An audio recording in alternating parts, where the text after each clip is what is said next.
उन्होंने बोला 2 साल की अवधि में अर्जित चक्रवृद्धि ब्याज जो एनुअली कंपाउंड है और समान दर पर समान समय में अर्जित साधारण ब्याज का अनुपात 25:24 है।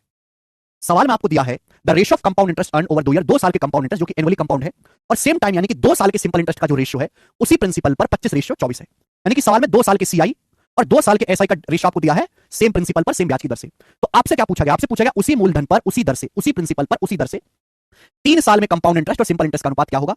सवाल में आपसे पूछा है उसी प्रिंसिपल पर उसी दर से 3 साल के सीआई और 3 साल के एसआई का डिफरेंस क्या होगा।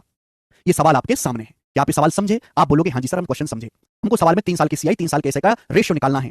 सवाल में आपको 2 साल के सीआई 2 साल के एसआई का डिफरेंस दिया है 25:24। सॉरी 2 साल के सीआई 2 साल के एसआई का रेशियो दिया 25:24। क्या आप यहां से ब्याज की दर नहीं निकाल सकते?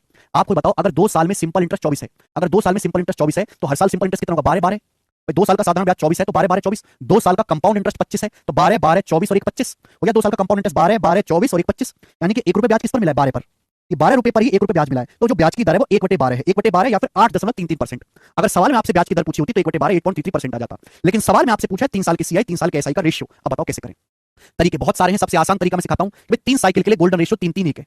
गोल्डन रेशियो सब कुछ निकाल के देता है। मुझे रेशियो निकालना है, मुझे कोई एक्जैक्ट वैल्यू तो निकालनी नहीं है। 3 साल के लिए गोल्डन रेशियो 3-3-1 है। ब्याज की जो दर है 1/12 है। ब्याज की जो दर है वो 1/12 है। आप बोलोगे हाँ जी सर। तो बेटा मैंने प्रिंसिपल को हम कहानी 3 साल की ले रहे हैं। 1/12 की शकल देख के मैंने कल ही पढ़ाया था कि आप प्रिंसिपल को 12 का क्यूब मान लो कि माना जो प्रिंसिपल है वो 12 का क्यूब है। 12 का क्यूब अब 12 क्यूब का 1/12 12 क्यूब का 1/12 करूंगा तो 12 का स्क्वायर 144 फिर 144 का 1/12 करूंगा 12 फिर 12 का 1/12 करूंगा मेरे दोस्तों 1। आप बोलोगे हाँ जी सर। जो पहली कैलकुलेशन आएगी ये सिंपल इंटरेस्ट होगा 3 साल का। जो पहली कैलकुलेशन होगी ये 3 साल का सिंपल इंटरेस्ट होगा 144 या 432 3 साल का सिंपल इंटरेस्ट। और अगर मैं टोटल कैलकुलेशन करता हूं तो कंपाउंड इंटरेस्ट आएगा टोटल 144 या 432 प्लस 12 या 36 यानी 12 या 36 और एक एकम एक। आप बोलोगे हाँ जी सर। 432 प्लस 36 468 468 में एक जोड़ूंगा 469 तो 469 रेशियो 432। 3 साल के सीआई 3 साल के एसआई का डिफरेंस होगा डी